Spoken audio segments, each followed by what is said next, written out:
അസ്സലാമു അലൈക്കും വറഹ്മത്തുള്ളാഹി വബറകാതുഹു. എൻ്റെ മോനെ സുഖമില്ലാണ്ട് ആശുപത്രിയിൽ അഡ്മിറ്റായിരുന്നു. അപ്പം ഇന്ന് ഞങ്ങൾ ഡിസ്ചാർജാണേ. അപ്പം ഞങ്ങൾ പോകാനായിട്ട് വീട്ടിലോട്ട് ഡിസ്ചാർജ് ആയി. അപ്പം ഞങ്ങൾ വീട്ടിലോട്ട് പോകാനായിട്ട് ഇങ്ങനെ നിൽക്കുകയാണ്. അപ്പം അതേ ഇതെൻ്റെ യുവാൻകുട്ടനായിരുന്നു വയ്യാതിരുന്നത്. ഇപ്പം യുവാൻകുട്ടൻ്റെ കയ്യിൽ ഇതൊന്നും അഴിച്ചിട്ടില്ല.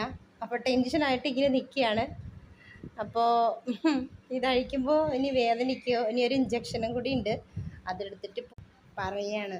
അപ്പോൾ ഇതേ എൻ്റെ വാവമോള് ഇരുന്നിങ്ങനെ നോക്കുക, കാറ്റിന് വാതിലിങ്ങനെ പടപടാന്ന് വന്നടിക്കുകയാണ്. അപ്പം എൻ്റെ വാവമോൾ ഇങ്ങനെ റിമോട്ടൊക്കെ പിടിച്ച് ടി വി കാണുന്നതിനിടയ്ക്ക് ടി വി വെക്കാനായിട്ടേ റിമോട്ടൊക്കെ കൈ പിടിച്ചിട്ട് ഇരിക്കുക. പോകാനായിട്ട് ഇനി ഒരു ഇഞ്ചക്ഷൻ ഈ വാങ്കുട്ടനെ കയറ്റാനുണ്ട്. അപ്പോൾ അത് കഴിഞ്ഞിട്ട് വേണം ഞങ്ങൾക്ക് പോകാനായിട്ട്. അപ്പോൾ അതിന് ഞങ്ങളിങ്ങനെ പുള്ളി ബോറടിച്ച് വെയിറ്റ് ചെയ്തിങ്ങനെ ഇരിക്കുക. മക്കൾക്ക് അസുഖം വന്നാൽ എനിക്ക് ഭയങ്കര ടെൻഷനും പേടിയും ഭയങ്കര വെപ്രാളൊക്കെയാണ്. എന്താണെന്ന് വെച്ചാൽ ഇപ്പോൾ നമ്മൾ ഒരുവിധ എല്ലാ സ്ഥലങ്ങളിലും കുട്ടികൾക്കും മുതിർന്നവർക്കൊക്കെ മാരകമായ പല രോഗങ്ങളെ പറ്റി കേൾക്കുമല്ലേ. ഇപ്പോൾ ഇവരാണെന്നുണ്ടെങ്കിൽ ജനിച്ച അന്ന് മുതൽ ഇപ്പോൾ ഈ കഴിഞ്ഞ ദിവസം വരെ എല്ലാ മാസവും നമുക്ക് ആശുപത്രിയിൽ വരേണ്ടതായിട്ട് വരികയാണ്. ഒരു മാസത്തിൽ ചിലപ്പോഴൊക്കെ 2 പ്രാവശ്യം ആൻറ്റിബയോട്ടിക്കൊക്കെ ഒരു മാസത്തിൽ നമ്മൾ യൂസ് ചെയ്യേണ്ടി വന്നിട്ടുണ്ട്. അപ്പോൾ ഒരുപാട് ആൻറ്റിബയോട്ടിക്കുകൾ ഇവരുടെ ബോഡിയിൽ കയറിയിട്ടുണ്ട്. അപ്പോൾ അതുകൊണ്ട് ഭയങ്കര പേടിയാണ്. ഇനിയിപ്പം ഇതെന്തായി തീരും ദൈവമേ, ഇത്രയൊക്കെ ആൻറ്റിബയോട്ടിക്ക് ഭയങ്കര കുഴപ്പമാണ് എല്ലാവരും പറഞ്ഞിട്ടുണ്ട് കയറ്റിയതൊക്കെ.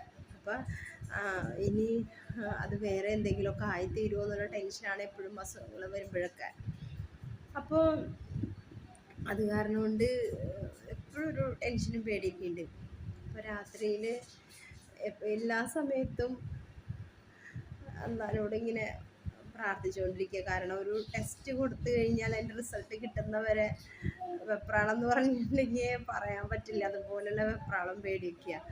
അപ്പോൾ അങ്ങനെ ആയിരുന്നു ആ രാത്രി കാലങ്ങളിലൊക്കെ പ്രാർത്ഥനയും കാര്യങ്ങളായിട്ട് ഇങ്ങനെ ഇരിക്കുകയായിരുന്നു. അപ്പോൾ ഒന്നുമില്ല, അത് നേരെ വെളുത്തിങ്ങോട്ട് പറയുമ്പോഴത്തൊരു സന്തോഷമുണ്ടല്ലോ, അത് പറഞ്ഞറിയിക്കാൻ പറ്റാത്തതാണ്.